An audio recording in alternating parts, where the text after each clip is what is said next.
Menjalankan rencana Tuan Syam. Jerry William segera bangkit dari kursinya setelah semua yang menghadiri rapat singkat tadi keluar meninggalkan ruangan rapat tersebut. Sesuai dengan perintah dari Jerry, kini yang tinggal di ruangan itu hanya ada Draco, Tuan Syam dan dirinya sendiri. "Bagaimana Jerry? Apakah kau telah membunuh Robin?" tanya Draco ketika Jerry menghampiri dirinya.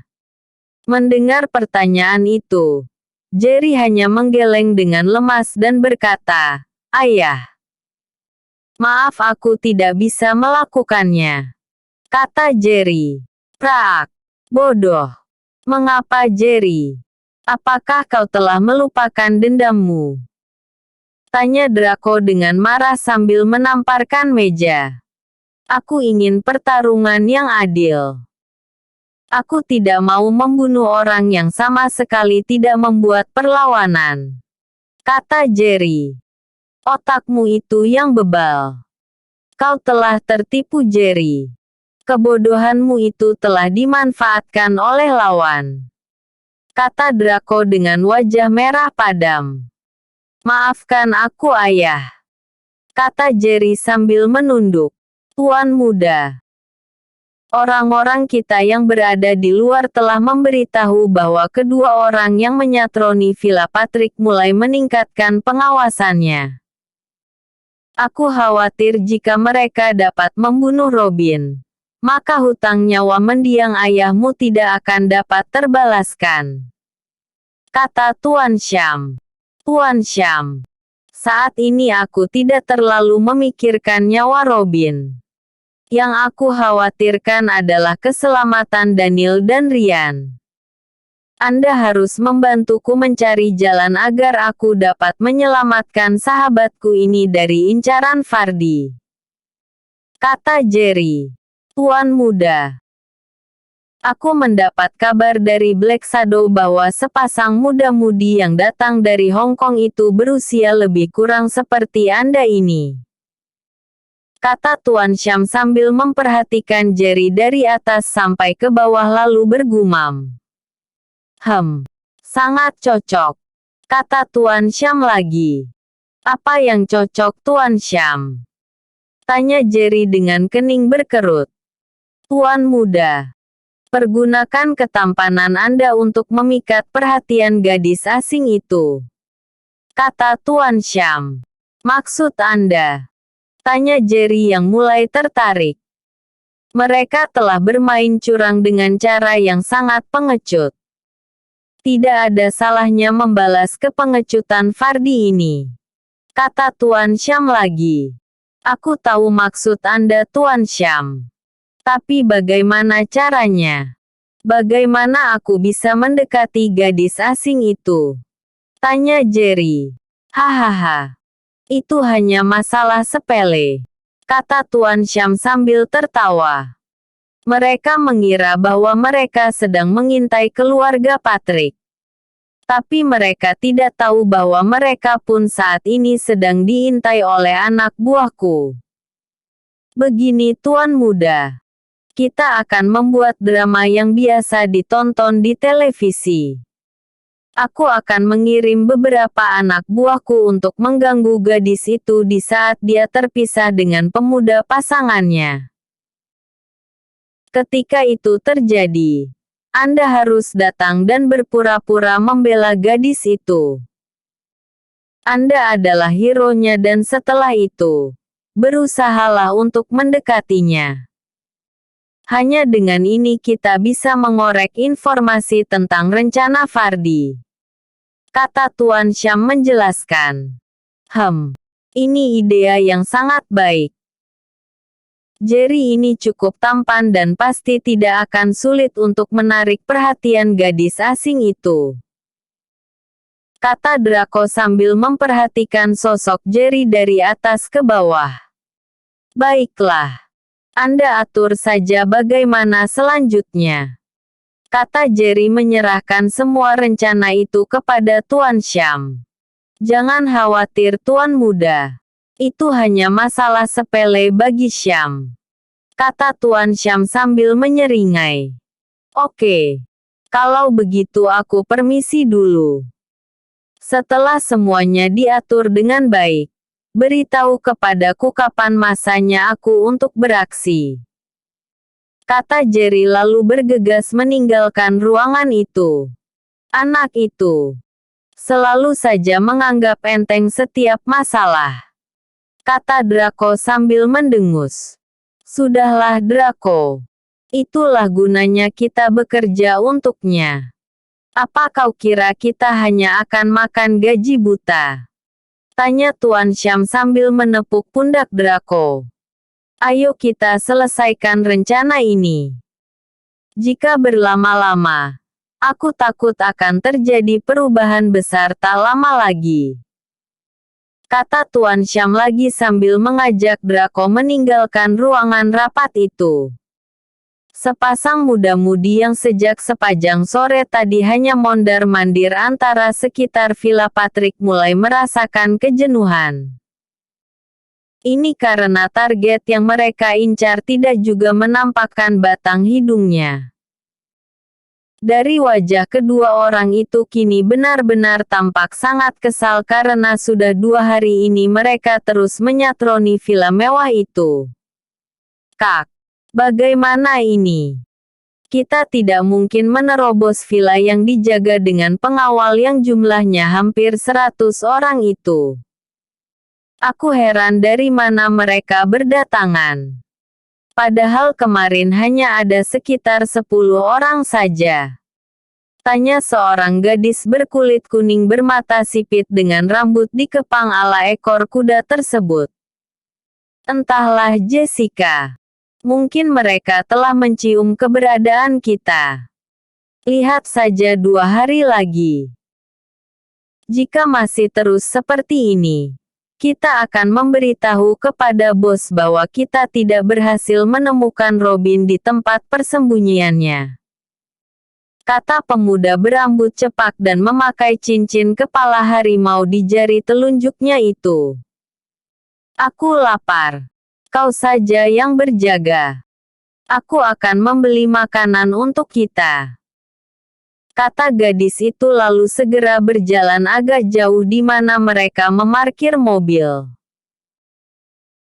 Sesaat setelah itu, mobil Honda abu-abu itu pun meluncur meninggalkan area pemukiman mewah itu menuju ke pusat kota.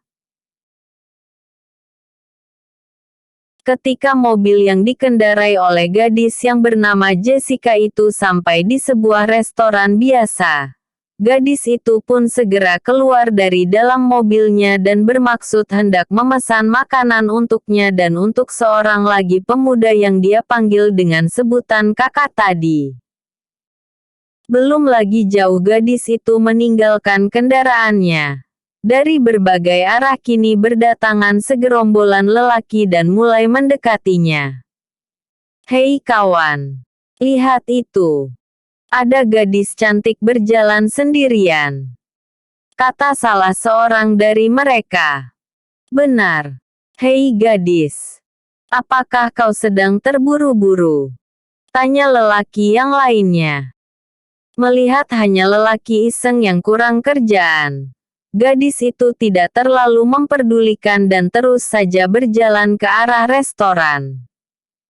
Kelompok lelaki tadi yang merasa tidak diperdulikan itu merasa tidak senang dan mulai mendekati gadis itu. Sambil mencolek dagu gadis itu, salah seorang dari mereka pun berkata, "Hei manis. Sombong sekali kau. Hahaha." Kata lelaki itu sambil tertawa diikuti oleh yang lainnya. Kalian jangan mengusikku. Aku tidak mengenal kalian. Enyahlah dari hadapanku atau aku akan marah. Kata gadis itu mulai sengit. Lihat kawan. Ternyata gadis ini sangat pemarah. Aku sangat suka. Hahaha. Kata lelaki itu lagi sambil tertawa terbahak-bahak. Kalian yang memulai. Jangan salahkan jika aku bersikap kasar kepada kalian. kata gadis itu sambil mengambil ancang-ancang untuk mempertahankan diri. Oh, aku takut. Tolong, aku sangat ketakutan. Kata salah satu dari kelompok pengganggu itu sambil mengangkat tangannya seperti seorang yang sedang menyerah saat diancam. Gadis binal. Aku suka gadis yang liar seperti ini. Dia pasti sangat galak ketika bercinta. Ayo kita ringkus dia. Ajak salah seorang dari mereka. Tak lama setelah lelaki itu selesai dengan perkataannya, mereka lalu mengepung gadis itu dan berniat untuk meringkusnya. Namun sebelum niat itu terlaksana, satu suara bentakan dari arah samping bergema membuat para pengepung itu kini mengalihkan perhatiannya. Berhenti kalian. Tidak tahu malu mengganggu seorang gadis di tempat umum. Apa urat malu kalian sudah putus? Bentak seorang pemuda tampan yang berdiri tidak jauh dari mereka. Episode sebelumnya. Pembagian posisi kerja. Episode berikutnya. Rencana nyaris gagal. Rencana nyaris gagal. Semua mata kini memandang ke arah seorang lelaki muda yang lumayan tampan sedang melangkah bagaikan seorang pahlawan dengan dada membusung dan menebar pesona bagaikan dalam film Bollywood. Hei kalian! Apakah kalian tidak tahu malu mengganggu seorang wanita? Tanya pemuda itu. Mendengar pertanyaan seperti itu membuat mereka yang ada di tempat itu serentak tertawa dan berkata, "Hei anak muda, apakah kau sedang mencari penyakit?" Tanya salah seorang dari mereka. "Penyakit katamu? Jika kau bertanya tentang penyakit, maka akulah penyakit itu," kata pemuda itu sambil mendongak menepuk dada.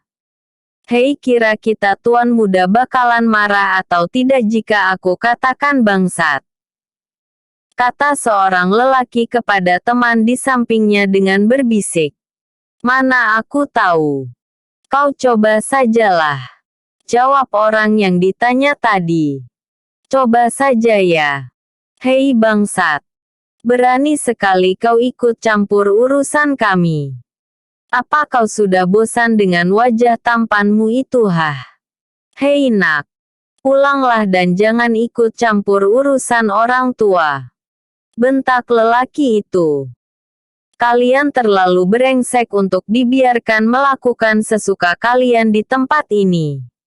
Sekarang kau hanya punya satu pilihan.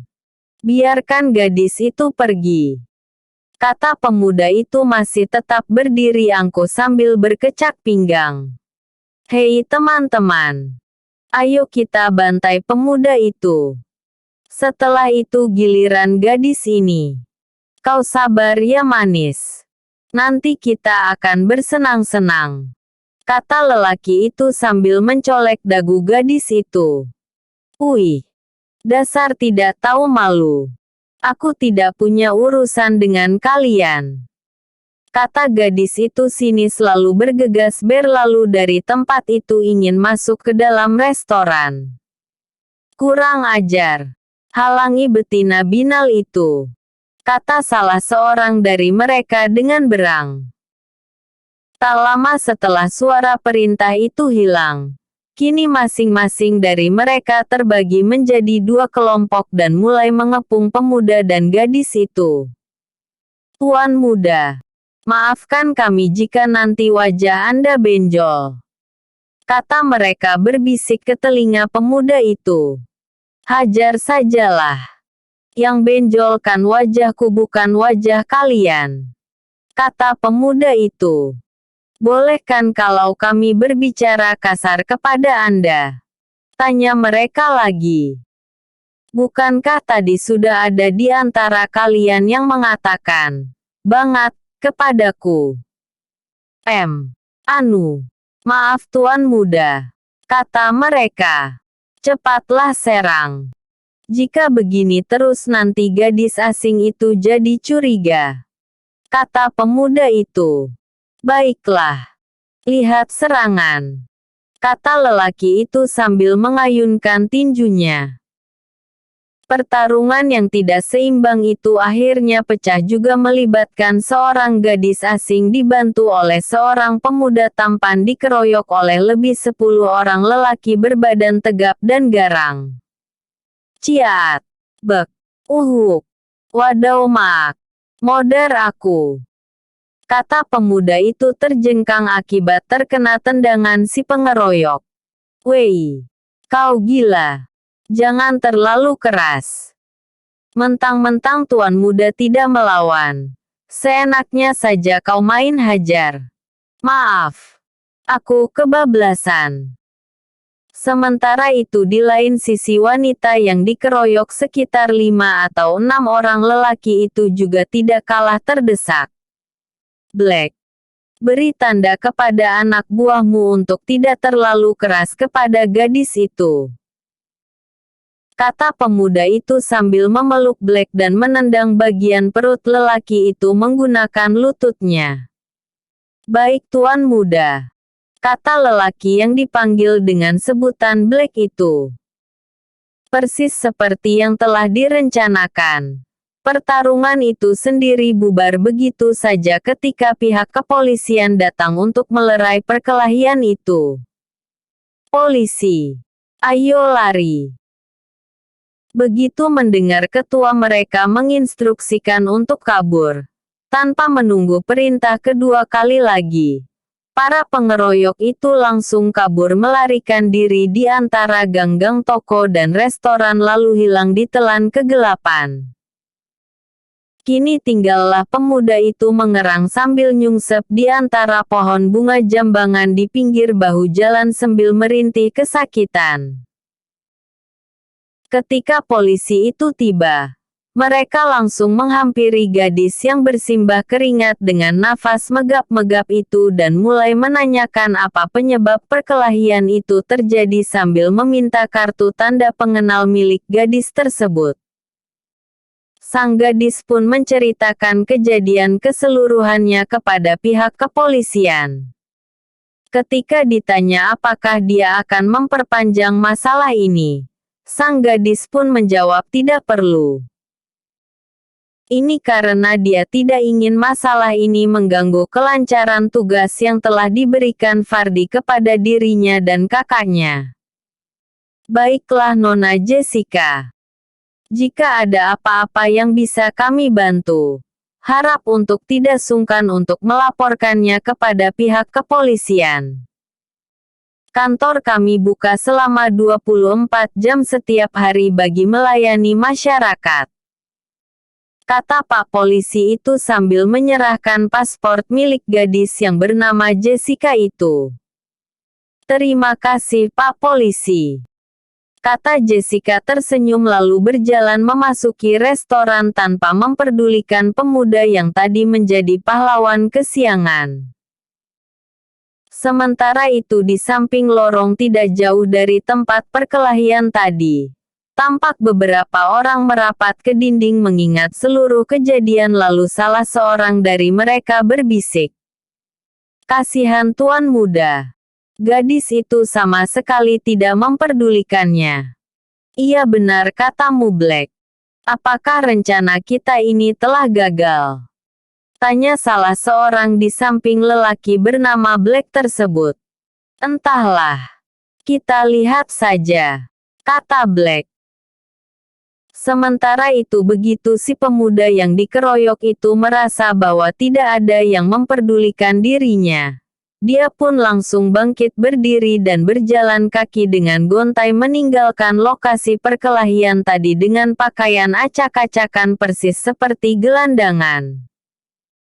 Dia terus berjalan bermaksud hendak menuju ke mobilnya yang sengaja diparkir jauh dari lokasi perkelahian tadi.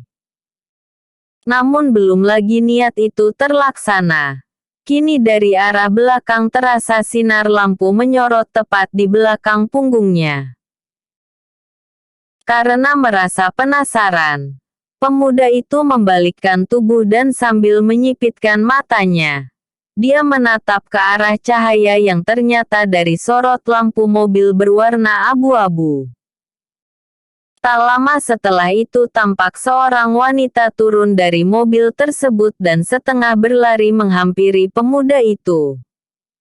"Maaf Kak, aku tadi terlupa kepadamu untuk mengucapkan terima kasih. Ini karena aku terlalu sibuk menjawab pertanyaan dari Pak Polisi tadi," kata gadis itu begitu tiba di dekat pemuda itu. "Ah, tidak apa-apa. Aku sudah terbiasa dilupakan," kata pemuda itu dengan nada dibuat mengibas sedemikian rupa membuat gadis itu menatap ke arahnya dengan perasaan kasihan.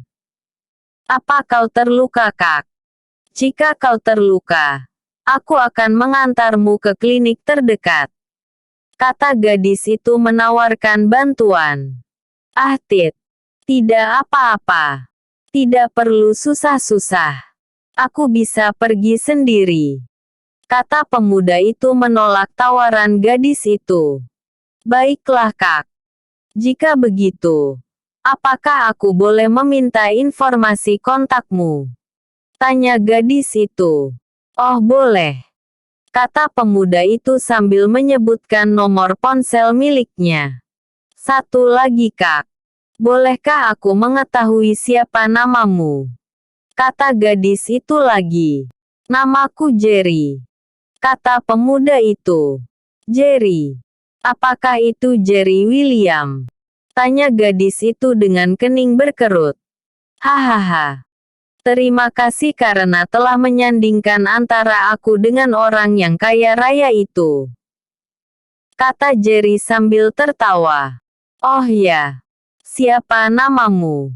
Dari tadi kau bertanya terus," kata Jerry sambil mengulurkan tangannya. "Namaku Jessica," jawab gadis itu sambil menyambut uluran tangan Jerry. "Au," kata Jerry pura-pura kesakitan. "Oh maaf. Apakah tanganmu sakit?" tanya Jessica. "Ah tidak. Tidak apa-apa. Besok juga akan sembuh," kata Jerry. "Oh ya Jessica. Kau sepertinya bukan orang sini. Terlihat dari wajah dan logat bahasamu. Dari mana asalmu?" tanya Jerry. Aku berasal dari Hong Kong. Aku datang ke negaramu ini untuk melanjutkan studiku. Namun aku belum menemukan university yang bagus." "Oh ya Jerry. Senang berkenalan denganmu. Aku sedang buru-buru. Terima kasih karena telah membantuku. Nanti jika ada waktu, aku akan menghubungimu," kata gadis itu dengan senyum manis. "Ya. Senang juga berkenalan denganmu. Jangan sungkan untuk menghubungiku. Kau harus mentraktirku makan sesuatu," kata Jerry bercanda. "Tidak masalah. Kau tunggu saja," kata Jessica lalu berbalik dan masuk ke mobilnya. Tak lama kemudian mobil berwarna abu-abu itu pun meluncur meninggalkan Jerry yang berpura-pura melambaikan tangannya sambil bersiul-siul melangkah menuju mobil Lamborghini-nya yang terparkir tidak terlalu jauh dari tempat dia dan Jessica ngobrol tadi. Episode sebelumnya. Menjalankan rencana Tuan Syam. Episode berikutnya. Jessica mulai bucin. Jessica mulai bucin. Mobil sport Lamborghini Sian itu meluncur laju meninggalkan kawasan depan kafe mengarah ke Hotel Mutiara Metro City. Di dalam mobil tersebut tampak seorang pemuda yang mengendarai mobil sport itu sengaja tidak memarkir mobil itu di area parkir di halaman hotel, melainkan terus melaju masuk mengarah ke bagian lorong bawah tanah dan memasuki ruangan lift khusus yang bisa membawa kendaraan super sport itu langsung ke lantai paling atas di hotel tersebut. Begitu pintu lift khusus tersebut terbuka, Dari dalam tampak mobil itu keluar melewati sejumlah orang berpakaian hitam mengenakan kacamata hitam lengkap dengan interkom berbaris dan menunduk hormat ketika mobil itu membelah barisan tersebut. Kini mobil yang baru saja keluar dari lift tersebut berhenti dan salah seorang dari orang-orang yang berpakaian hitam tersebut bergegas membukakan pintu dan dari dalam tampak seorang pemuda dengan pakaian compang camping menjulurkan kaki kirinya untuk keluar. "Tuan muda, mengapa penampilan Anda begitu memprihatinkan?" tanya seorang lelaki setengah baya yang membukakan pintu mobil tadi. "Mana Black?" tanya pemuda itu. "Saya di sini tuan muda," jawab salah seorang dari lelaki yang berbaris itu. "Anda tanyakan saja kepada Black itu Tuan Syam. Dia yang menyebabkan aku seperti ini," kata pemuda itu menjawab pertanyaan lelaki setengah baya yang ternyata adalah Tuan Syam adanya. Tuan Syam yang sejak tadi ingin ketawa tapi ditahan hanya bisa memalingkan wajahnya ke arah Black dan mengernyitkan alis matanya. Black yang paham dengan gestur tubuh Tuan Syam segera menjawab, "Ini saya hanya melakukan perintah dari Tuan muda," jawab lelaki bertubuh besar itu salah tingkah. "Tuan muda, harap Anda memaafkan saya," kata Black lagi sambil membungkuk di hadapan pemuda itu. "Hahaha, lupakan saja. Lagi pula, kapan lagi seorang bawahan bisa memukuli tuannya? Ini adalah kesempatan langka bagimu," kata pemuda itu sambil tertawa membuat Black jadi serba salah karena mau ketawa tapi takut dosa. "Tuan Syam, rencana dari Anda memang manjur sekali. Ternyata tidak sulit bagi seorang lelaki tampan untuk mendekati wanita," kata pemuda itu sambil meniup telapak tangannya dan langsung mengusap rambutnya sendiri. "Apakah semuanya berjalan dengan lancar, Tuan muda?" "Bagaimana bisa? Bukankah tadi Black melapor kepadaku bahwa gadis asing itu tidak memperdulikan Anda?" tanya Tuan Syam. "Awalnya memang demikian. Namun setelah aku meninggalkan tempat kejadian, dia malah mengejarku. Rejeki orang tampan," kata pemuda itu lagi sambil mengangkat kerah bajunya. "Sangat bagus sekali, Tuan muda. Jika Anda berhasil mendekati gadis asing itu, maka segala rencana Fardi akan sangat mudah bisa kita ketahui," kata Tuan Syam. "Semuanya harus dilakukan secara bertahap. Jika terburu-buru, aku khawatir gadis asing itu akan mencurigaiku," kata pemuda itu. "Benar sekali Tuan muda. Lalu, apa rencana Anda selanjutnya?" tanya Tuan Syam. "Rencana selanjutnya. Yang pertama aku harus kembali kepada Jerry yang miskin. Ini karena aku nyaris dicurigai olehnya karena memberitahu nama asliku. Untung saja aku bisa berkelit sedikit. Jika tidak, gagallah rencana kita," kata pemuda itu lagi. "Tuan Syam, perintahkan kepada anak buah Anda untuk terus mengawasi Villa Patrick. Dan kalau bisa, pasang kamera pengintai di sana. Aku tidak ingin kejadian kemarin dimanfaatkan oleh pihak-pihak tertentu untuk memfitnahku." "Apakah maksud Anda tentang keributan yang Anda lakukan dengan menghajar para pengawal dan Robin kemarin?" tanya Tuan Syam. "Benar. Aku merasa tidak enak hati. Jujur saja bahwa aku merasakan bahwa Robin ini sepertinya tidak benar-benar insaf," kata pemuda itu mengemukakan kecurigaannya. "Black Shadow, Ada berapa orang anak buahmu yang kau tempatkan untuk mengintai Villa Patrick itu? Tanya Tuan Sham. Saat ini anak buah yang aku tempatkan di Villa Patrick hanya 2 orang saja. Apakah aku perlu menambah beberapa orang lagi? Tanya Black. Cukup. Tidak perlu menambah orang lagi. Biarkan hanya mereka berdua saja di sana. Mereka hanya pengintai yang bertugas untuk mengikuti perkembangan tentang apa yang terjadi di sana dan bukan untuk mengawal villa itu. Jika terlalu ramai malah akan menimbulkan kecurigaan baik bagi orang-orang yang dikirim oleh Fardi, maupun orang-orang di Villa Patrick sendiri.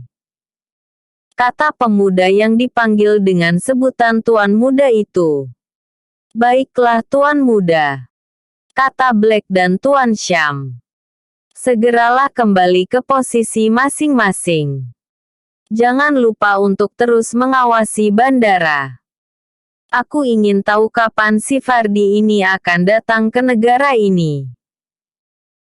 Kata pemuda itu sambil membalikkan tubuh dan meninggalkan tempat pertemuan itu menuju ruangan pribadinya di lantai paling atas Hotel Mutiara tersebut.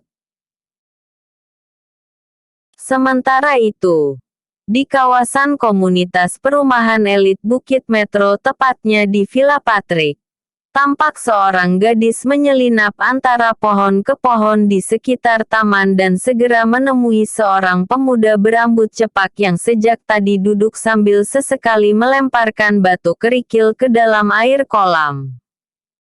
Pemuda itu segera menoleh ke samping begitu mendengar suara langkah kaki menuju ke arahnya.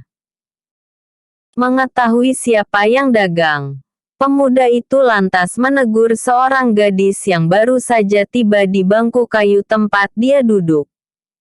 Ada apa Jessica? Mengapa kau lama sekali hanya membeli makanan saja? Tanya pemuda kepada seorang gadis yang ternyata adalah Jessica itu. Aku juga tak ingin berlama-lama Kak.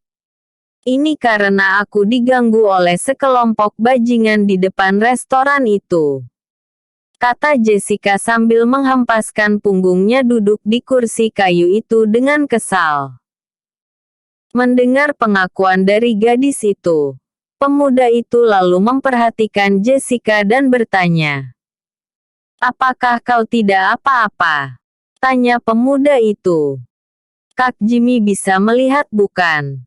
Bahwa aku tidak apa-apa. Beruntung ada seorang pemuda yang menolongku. Dia mengorbankan dirinya demi membantuku hingga akhirnya polisi datang dan akhirnya para bajingan itu melarikan diri tunggang langgang. Kata Jessica menceritakan kejadian di depan restoran tadi. Lalu bagaimana dengan pemuda itu? Kau harus hati-hati Jessica. Kita ini bukan di Hong Kong. Lagi pula, kedatangan kita kemari adalah mengemban tugas untuk membunuh Robin. Kata pemuda bernama Jimmy itu. Pemuda itu terluka Kak. Aku telah mengantar pemuda itu untuk berobat dan saat ini dia dirawat di rumah sakit terdekat. Kata Jessica berbohong. Menjaga dirinya saja dia tidak mampu malah berlaga menjadi pahlawan. Kata Jimmy mencemooh. Setidaknya dia mau membantuku Kak. Daripada yang lainnya hanya menjadi penonton saja saat aku dilecehkan oleh gerombolan bajingan itu. Lagi pula aku melihat dia sangat baik, lugu dan terlalu polos. Kata Jessica sambil tersenyum-senyum dan tersipu malu. Hei! Tegur Jimmy sambil menggoncangkan bahu Jessica. Ingat Jess. Kita kemari mengusung misi. Bukan untuk jatuh cinta. Jaga sikapmu atau kita akan mendapat hukuman dari Fardi. Kata Jimmy menegur Jessica dengan tegas. Kali ini aku tidak peduli dengan siapapun. Apa salahnya? Setelah tugas kita berhasil, Aku akan mencarinya dan menghabiskan masa liburku di negara ini bersama dengannya sebelum kembali ke Hong Kong. Kata Jessica. Kau Jess. Ah, sialan sekali kau ini. Apakah kau serius? Adikku tersayang. Aku peringatkan kepadamu. Jangan membuat masalah. Kita ini telah dibayar dengan mahal oleh Fardi. Jika dia marah, maka nyawa kita akan terancam. Kata Jimmy memperingatkan. Ya, aku tahu. Tugas tetap akan kujalankan dan masalah pribadiku adalah urusanku sendiri.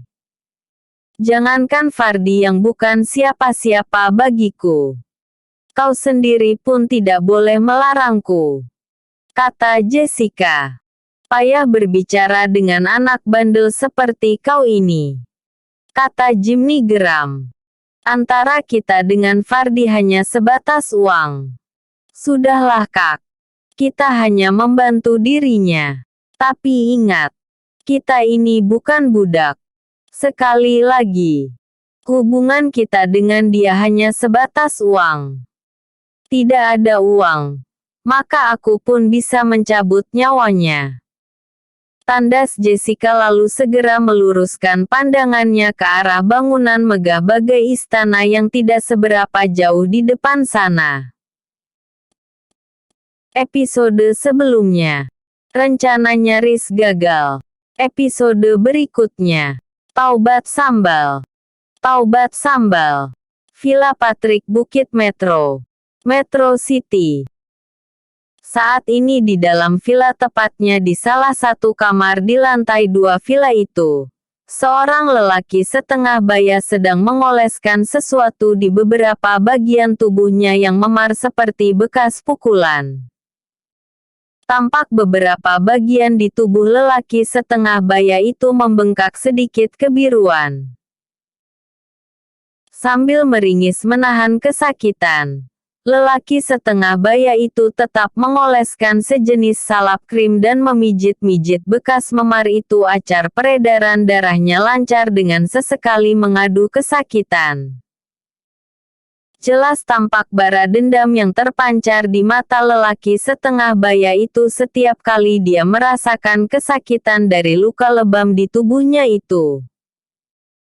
Sambil terbatuk-batuk, lelaki setengah baya itu bangkit dari sofa dan menyimpan obat-obatan tadi di atas meja kecil di samping lemari. Belum pernah seorang Robin Patrick diperlakukan seperti ini seumur hidupku. Kata lelaki setengah baya itu dalam hati. Di mana Robin Patrick yang dulu? Robin Patrick yang ditakuti, disegani dan dihormati baik kawan dan lawan. Ini semua karena anak Wilson ini. Menyesal dulu aku tidak turun tangan sendiri memburu anak ini. Sekarang semua serba terlambat. Namun jika aku terus-terusan seperti ini, dunia akan mentertawaiku. Aku paling benci dengan penghinaan yang belum pernah aku rasakan di sepanjang hidupku. Lelaki setengah baya itu terus saja mengomel dalam hatinya sambil berbaring dengan nafas tersengal-sengal. Ini adalah akibat dadanya ditumbuk dengan sangat keras oleh Jerry William yang datang mengamuk di villa tempat tinggalnya kemarin siang. Apa yang harus aku lakukan untuk membalikkan keadaan? Kata lelaki setengah baya itu lagi sambil mengurut-urut keningnya. Surat wasiat itu. Ya, di mana orang tua itu menyimpan surat wasiat itu? Jika aku bisa menemukan surat itu, maka aku bisa mengubah nama dalam surat itu. Tapi bagaimana mungkin orang tua bau tanah itu mau memberikan surat itu kepadaku? Aku harus mencari cara lain. Aku harus mencari bantuan. Bantuan. Siapa yang dapat membantuku? Keluarga sampah Ragnar sama sekali tidak bisa diandalkan lagi. Lelaki setengah baya itu terus saja memutar otak dan menemukan solusi yang mungkin bisa membantunya untuk membalas Jerry William ini. Cynthia. Ya, itu adalah Cynthia. Biarlah aku pasang muka badakku ini untuk mengelabuinya. Aku harus berpura-pura meminta maaf. Hahaha. Robin masih memiliki segudang akal bulus untuk mengelabui wanita sialan yang seperti mayat hidup di atas kasur itu. Hahaha. Aku akan menelepon bangkai bernyawa itu, kata lelaki itu dalam hati sambil mengeluarkan ponselnya.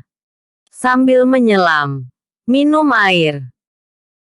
Jika aku berhasil meyakinkan bangkai bernyawa ini, selain aku bisa meminjam kekuatan adiknya untuk membalas anak Wilson ini, aku juga akan selamat dari incaran orang-orang yang dikirim Fardi untuk membunuhku. Aku harus berhasil meyakinkan mantan istri bangkai bernyawa ini, kata lelaki itu lagi sambil tersenyum jahat dan mulai menekan tombol on pada ponselnya. Begitu ponsel telah diaktifkan, lelaki setengah baya itu menunggu sejenak sambil berpikir sekali lagi tentang rencananya ini. Masa bodoh lah. Yang penting aku bisa membalas anak Wilson ini. Pikirnya lagi dalam hati lalu mulai mencari nomor Cynthia dan menekan tombol panggil. Megatown. Saat ini di villa milik mendiang Ramendra di Megatown, seorang wanita setengah baya sedang duduk di sofa sambil mengetuk-ngetukkan ujung tongkat pendek sepanjang lebih 2 jengkal berkepala harimau itu di atas meja. Mata merah wanita setengah baya itu jauh memandang dengan tatapan kosong. Dari tatapan itu tampak beribu beban perasaan yang berat sedang menimpa dirinya. Sudah 2 hari ini J2 mengintai Villa Patrick di Metro City. Tapi masih juga belum menemukan keberadaan Robin. Kemana lelaki pengecut ini sebenarnya? Pikir wanita itu dalam hati. Apakah dia sudah mati? Mustahil. Hanya orang-orang dari keluarga William yang menaruh dendam kepada Robin ini dan itu pun sudah mati. Bagaimana mungkin anak Wilson yang telah mati bisa bangkit kembali lalu membalas dendam? Robin ini pasti bersembunyi di suatu tempat. Dasar lelaki pengecut, kata wanita itu lagi dalam hati.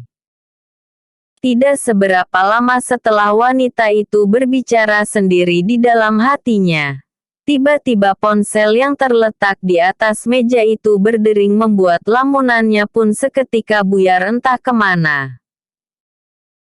Dengan sedikit bermalas-malasan, wanita setengah baya itu menjengukkan kepalanya untuk melihat ke arah layar ponsel dan terkejut setengah mati ketika dia mengetahui siapa yang menelepon ke ponselnya.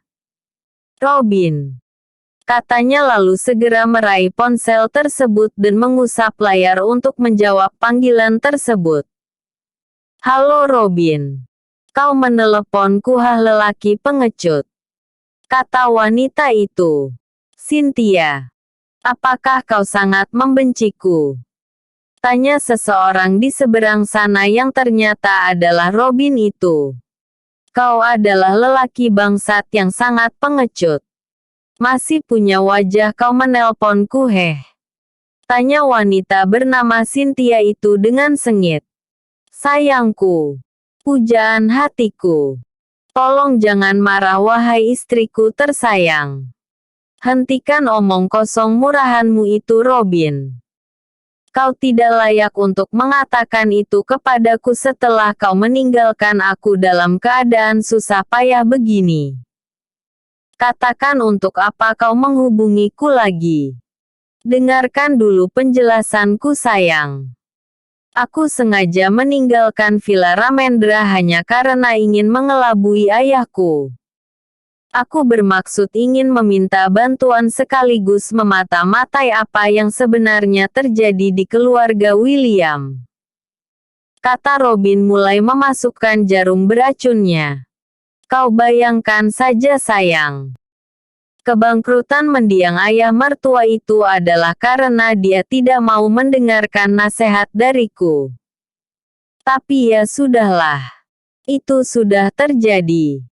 Sekarang aku akan mengatakan mengapa aku melarikan diri waktu itu. Itu karena kepengecutanmu. Potong Cynthia dengan kemarahan yang memuncak. Bukan karena aku pengecut. Tapi aku menggunakan otakku untuk bertahan. Untuk membalas kekalahan kita di tangan anak-anak buah Jerry. Kau tahu andai aku dan ayah mertua mati secara bersamaan ketika itu. Lalu apa yang bisa kau dapatkan? Tanya Robin. Ketika dia tidak mendapat jawaban dari Cynthia, Robin pun mulai bersemangat dan melanjutkan. Jika kami berdua sama-sama bunuh diri atau sama-sama meringkuk di dalam penjara, itu sama saja dengan membiarkan musuh kita menang dengan kemenangan berlipat ganda. Ketahuilah sayang. Aku melarikan diri karena ingin menyusun kembali kekuatan dan aku juga mengincar surat wasiat dari ayahku. Tapi kau tahu sendiri bahwa ayahku tidak akan memberikan surat wasiat itu secara cuma-cuma. Itu sebabnya aku menghubungi dirimu. Bayangkan saja andai aku berhasil mendapatkan surat itu. Kau juga akan hidup senang karena seluruh aset milik keluarga Patrick akan jatuh ke tanganku. Bukan begitu? Tanya Robin kepada mantan istrinya tersebut. Lalu apakah kau mendapatkan surat wasiat itu? Tanya Cynthia ingin tahu. Tidak. Orang tua itu terlalu pintar. Oleh karena itulah aku menghubungi dirimu meminta agar kau berpura-pura menculikku. Kemudian aku akan mengatakan bahwa Jerry William lah yang telah menculikku dan menginginkan tebusan berupa surat wasiat itu. Kata Robin semakin yakin bahwa kali ini bius yang dia sertakan dalam obrolan itu telah membuai diri Cynthia. Apa kau gila? Bagaimana orang yang sudah mati bisa menculik dirimu dan meminta pertukaran antara kau dan surat wasiat itu? Kata Cynthia yang mengira bahwa Robin terlalu mengada-ada. Itulah keuntungan yang kita dapat karena aku melarikan diri. Dengan begitu aku dapat mengetahui semua yang terjadi di Metro City termasuk kepulangan Jerry. Kau harus tahu bahwa Jerry William belum mati. Dia masih hidup dan saat ini sedang berusaha untuk melindungi kedua sahabatnya Ryan dan Daniel dari kemungkinan menjadi sasaran dendam adik ipar. Kata Robin. Cetar. Bagai petir di terik mentari. Cynthia sangat terkejut mendengar pernyataan dari Robin bahwa Jerry William masih hidup. Kau serius Robin? Bagaimana kau bisa tahu bahwa Jerry ini masih hidup? Tanya Cynthia seakan tidak percaya. Aku menyaksikan dengan mata kepalaku sendiri, sayangku. Dia bahkan ingin membunuhku untuk membalas dendam atas kematian ayahnya. Beruntung bagiku karena Ivan. Anak haram yang bodoh itu menyelamatkan nyawaku dari amukan anak Wilson itu. Sampai saat ini aku masih terasa sakit di sekujur tubuhku akibat dihajar oleh Jerry ini. Kata Robin sambil berpura-pura terbatuk-batuk. Celaka kalau begini. Jadi bagaimana ini? Tanya Cynthia.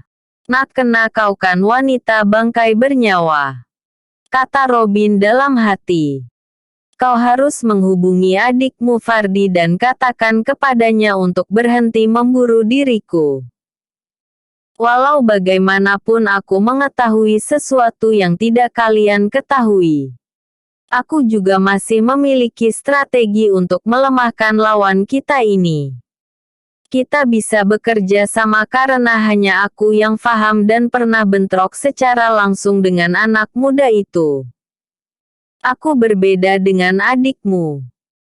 Walaupun dia memiliki kekuatan, namun dia tidak memiliki pengetahuan yang luas tentang musuh. Itu percuma saja, kata Robin dengan bersemangat. Wajar saja jika dia bersemangat. Ini karena akal bulus nan licik telah hampir berhasil memperdayai Cynthia. Benar-benar sambil menyelam minum air. Dari mana kau tahu bahwa adikku mengincarmu, Robin? Tanya Cynthia berpura-pura memancing. Apakah kau sengaja mengujiku, sayang? Lalu siapa kedua orang asing berkulit kuning bermata sipit yang sering mengintai vilaku dari taman sana? Sudah pasti itu adalah orang China suruhan Fardi karena Fardi ini lama di Hong Kong. Sudah pasti para anak buahnya berasal dari negara itu. Kata Robin dengan mantap. Padahal segala yang dia ketahui adalah berkat informasi yang dia terima dari Ivan dan Ivan mengetahui semuanya dari Jerry atas kabar yang dia dapat dari anak buah Tuan Sham. Baiklah. Aku akan menarik mereka untuk kembali ke Megatown. Lalu apa rencanamu selanjutnya? Tanya Cynthia. Seperti yang aku katakan tadi. Kau harus berpura-pura menculikku dan membunuh orang tua bau bangkai di villa ini. Dengan begitu hanya ada anak haram itu saja yang tersisa. Akan sangat mudah mengelabui dirinya. Dia pasti mau menukar keselamatanku dengan surat wasiat itu. Lalu suruh dia menandatangani peralihan saham secara gratis kepada kita. Apakah itu tidak menguntungkan bagi kita? Tanya Robin masih melalui panggilan telepon. Dia mengira bahwa dia sangat pandai mengecoh dan ingin menimpakan semua kesalahan itu kepada Jerry. Tapi satu yang dia tidak tahu bahwa anak buah Tuan Sham secara bergilir selama 24 jam terus memantau seluruh pergerakan di sekitar Villa Patrick ini siang dan malam. Baiklah. Kau tunggu di sana. Aku akan mendiskusikan semua ini dengan adikku. Ketika dia setuju, aku akan mengirim Simon dan Evander untuk menyerbu Villa Patrick dan berpura-pura menculikmu sebelum membunuh Aron tua bangka bau tanah itu. Jangan lagi matikan ponselmu seperti beberapa hari ini. Ini semua agar aku dapat menghubungimu dengan mudah. Kata Cynthia. Baik sayangku. Miuah. Kaulah wanita pujaan dalam hidupku. Kata Robin membuat Cynthia yang mendengarkan itu menjadi terbang sejenak ke angkasa. Setelah panggilan telepon itu berakhir, Robin saat ini berada di dalam kamarnya menari-nari riang dan melupakan sejenak rasa sakit di sekujur tubuhnya akibat dihajar oleh Jerry kemarin. Hahaha. Tidak susah bagi Robin untuk membujuk singa betina. Apalagi hanya sosok wanita bangkai bernyawa. Katanya sambil berjoget senang.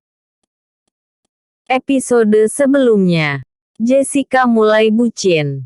Episode berikutnya. Fardi setuju dengan Cynthia. J2 ditarik kembali ke Megatown. Metro City. Sepasang muda-mudi saat ini sedang saling pandang dengan kening berkerut. Baru saja mereka menerima telepon dari Cynthia mengatakan bahwa mereka harus kembali besok ke Megatown. Ada apa dengan nona besar ini, Kak? Baru saja 2 hari kita ditugaskan mengintai Villa Patrick ini. Sekarang sudah disuruh kembali ke Megatown.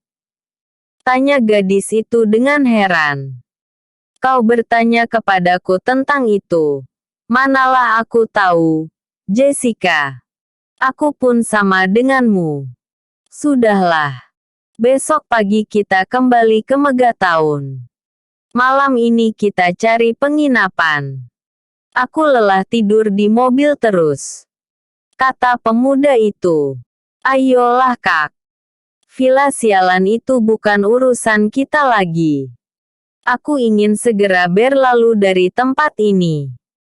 Tidur di kasur empuk hotel dengan tenang. Oh, hampir lupa. Sebelum kembali ke Megatown, aku akan menemui Jerry terlebih dahulu. Kata Jessica dengan gembira. Kau ini Jessica. Kau harus hati-hati. Kita ini warga negara asing yang datang ke negara ini demi tugas. Kita dibayar dengan mahal. Kau harus ingat itu. Kata pemuda itu memperingatkan. Apa salahnya? Tugas tetap tugas. Kenalan tetap kenalan. Kalau kau iri, bilang saja iri. Kata Jessica sambil mencibir. Susah bicara dengan gadis bandel ini. Aku tanya kepadamu satu hal. Bagaimana jika Jerry ini orang-orang bawahan dari musuh Fardi? Susah jangan dicari-cari Jessica. Kata pemuda itu mulai sewot. Untuk Jerry ini, aku tidak peduli. Aku ingin bersahabat dengannya. Apa itu salah? Sudahlah Kak. Jika urusan di sini telah selesai, aku akan kembali ke Hong Kong supaya tidak menyusahkan dirimu. Kalau kau masih mau terus bekerja untuk Fardi, itu urusanmu. Tugasku hanya untuk membunuh Robin. Jika semua berubah dari rencana, itu bukan salahku. Kata Jessica. Ya sudah. Terserah kau sajalah. Aku malas berdebat denganmu. Bawaannya pingin ku tampar mulutmu itu. Kata pemuda itu bersungut-sungut lalu melangkah cepat menuju ke mobil diikuti oleh Jessica sambil cemberut. Tak lama kemudian mobil Honda abu-abu itu bergerak meninggalkan kawasan perumahan elit Bukit Metro tersebut sambil terus diawasi oleh dua pasang mata dari lantai paling atas bangunan kondominium daerah tempat Ivan dulu menetap. Dari lantai paling atas kondominium itu, tampak dua orang lelaki berbadan tegap memakai baju kamuflase menjauhkan dirinya dari alat teropong jarak jauh yang khusus digunakan oleh tentara sebagai alat pengintai.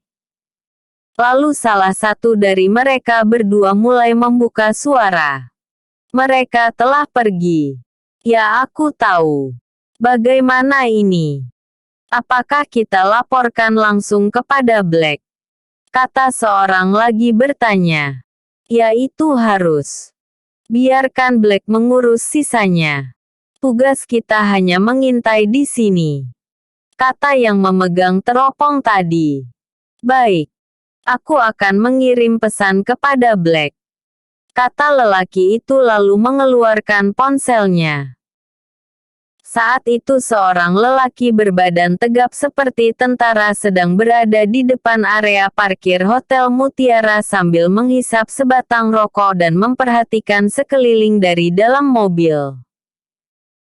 Lelaki itu mulai bergerak mengambil ponselnya di saku celana ketika terdengar deringan menandakan bahwa seseorang telah mengirim pesan di aplikasi WhatsApp miliknya. Mengganggu ketenangan saja. Kata lelaki itu sedikit menggerutu dan mulai membuka kunci di layar ponselnya. Black.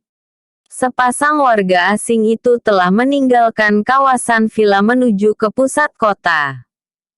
Kau coba periksa, Black.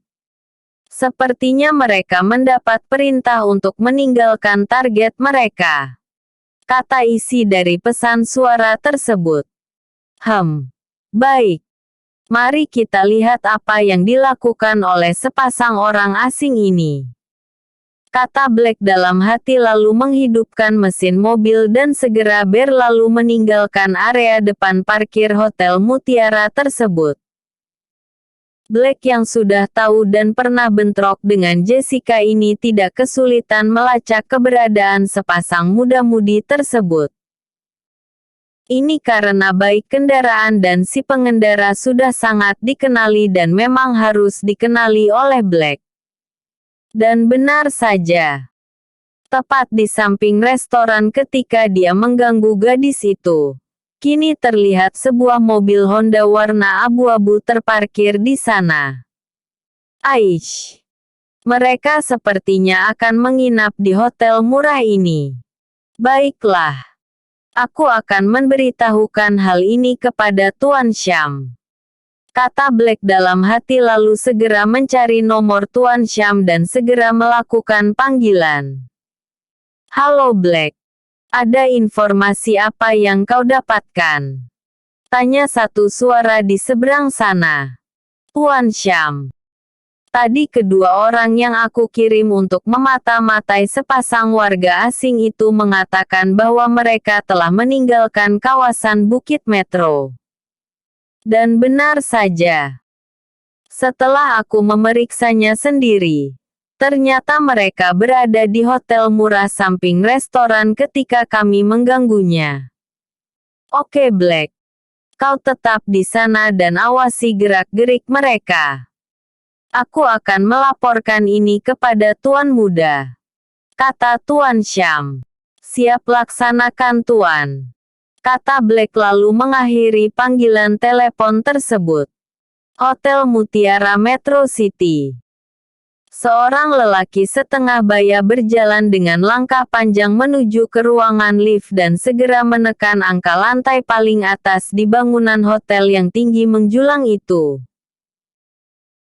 Sesampainya dia di lantai paling atas, dia segera keluar dari ruangan lift tersebut dan berjalan mengikuti lorong panjang dan akhirnya sampai di sebuah pintu berukuran lain dari kamar hotel yang lainnya dan langsung mengetuk pintu.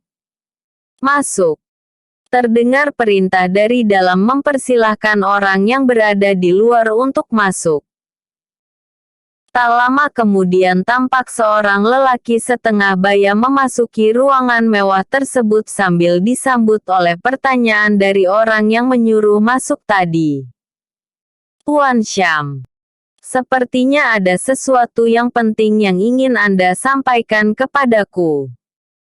Kata seorang pemuda tampan sambil berdiri menyambut kedatangan lelaki setengah baya yang ternyata adalah Tuan Syam itu. Benar Tuan Muda. Tadi Black meneleponku dan berkata bahwa sepasang warga asing itu telah meninggalkan Bukit Metro dan saat ini, mereka sedang menginap di hotel murah di samping restoran ketika Anda menjadi pahlawan itu. Kata Tuan Syam berusaha untuk tidak tertawa. Hahaha. Jika Anda ingin tertawa, silahkan saja tertawa. Tuan Syam. Kata pemuda itu yang merasa lucu mendengar perkataan pahlawan tersebut. Hehehe. Iya Tuan Muda.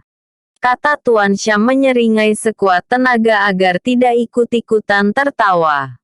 Sudah kuduga. Ini sudah kuduga sebelumnya. Mustahil setan itu akan insaf. Tuan Syam. Anda perintahkan dua orang lagi untuk mengintai keadaan di Bukit Metro dari kondominium. Jangan lengah.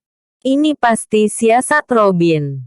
Aku ingin mereka berempat bergilir mengintai villa itu selama 24 jam. Jika yang tiga tidur, salah seorang harus siaga. Kata pemuda itu memberi perintah. Kring, kring.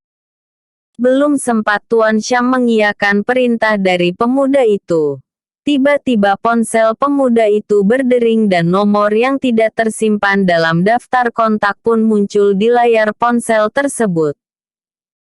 Sambil meletakkan telunjuknya di depan bibir, pemuda itu langsung menggeser layar ponsel untuk menjawab panggilan. Halo. Tukang servis TV di sini. Apakah ada sesuatu yang bisa saya banting? Kata pemuda itu. Jerry. Ini aku Jessica. Apakah kau memang tukang servis TV rusak? Tanya suara seorang gadis dengan ceria di seberang sana. Oh Jessica. Ya aku ingat. Hehehe. Aku hanya bercanda. Kata pemuda yang ternyata adalah Jerry itu. Jerry. Apakah kau ada waktu? Kalau ada, aku ingin bertemu denganmu. Kata Jessica sedikit manja. Oh tentu. Tentu saja aku ada waktu. Tapi mengapa kau begitu terburu-buru? Tanya Jerry pura-pura heran. Jerry. Aku telah menemukan university yang cocok untukku. Dan besok aku akan mendaftar di sana. Kata Jessica berbohong. Wow. Maaf. Kalau aku boleh tahu, di manakah kau akan melanjutkan studimu? Tanya Jerry lagi-lagi berpura-pura terkejut. Aku akan melanjutkan studiku di Megatown. Aku berharap sebelum aku berangkat ke sana besok pagi, aku ingin bertemu denganmu terlebih dahulu. Kata Jessica. DGG. Begitu mendengar alasan dari Jessica, Jerry langsung menatap wajah Tuan Syam sambil tersenyum. Baiklah. Baiklah. Aku juga menagih traktir darimu. Oh ya. Di mana kita akan bertemu? Tanya Jerry. Di tempat semalam. Si depan restoran ketika kau menolongku dari para penjahat itu. Kata Jessica memberikan lokasinya kepada Jerry. Uhuk, uhuk, uhuk. Apakah aku terlihat sangat gagah ketika itu? Tanya Jerry sambil terbatuk-batuk. Hahaha. Kau sangat gagah. Bahkan terlalu gagah. Kata Jessica yang mulai meledak tawanya. Baiklah. Nanti pukul 8 aku akan menemuimu di sana. Silahkan tunggu aku. Kata Jerry berjanji. Oke. Sampai ketemu ya nanti. Kata Jessica lalu mengakhiri panggilan telepon tersebut. NB. Mereka di sini berbicara menggunakan bahasa Inggris. Anggap saja begitu. Ini karena Jessica dan Jerry selain berbeda jenis kelamin, juga berbeda suku dan bangsa. Untuk mempermudah, jadi Ontor buat saja menggunakan bahasa Indonesia. Tuan Syam, dugaan kita benar. Sekarang musuh masuk ke dalam perangkap yang mereka buat sendiri. Untuk Ivan aku tidak khawatir lagi. Dia aman di rumah sakit. Tapi untuk Tuan Besar Patrick, ini yang membuat aku khawatir. Kata Jerry mulai kembali serius. Lalu menurut Anda, apa yang harus kita lakukan untuk menyelamatkan Tuan Besar Patrick ini? Tanya Tuan Syam. Apakah Anda punya ide Tuan? Tanya Jerry. Begini saja Tuan Muda. Kata Tuan Syam setelah agak lama berpikir. Besok siang. Bagaimana jika aku mencegat Tuan Aaron ini ketika dia kembali dari kantornya?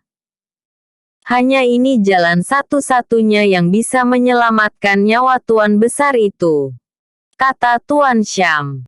Apakah harus dengan menculik? Tanya Jerry. Hanya itu cara satu-satunya Tuan Muda.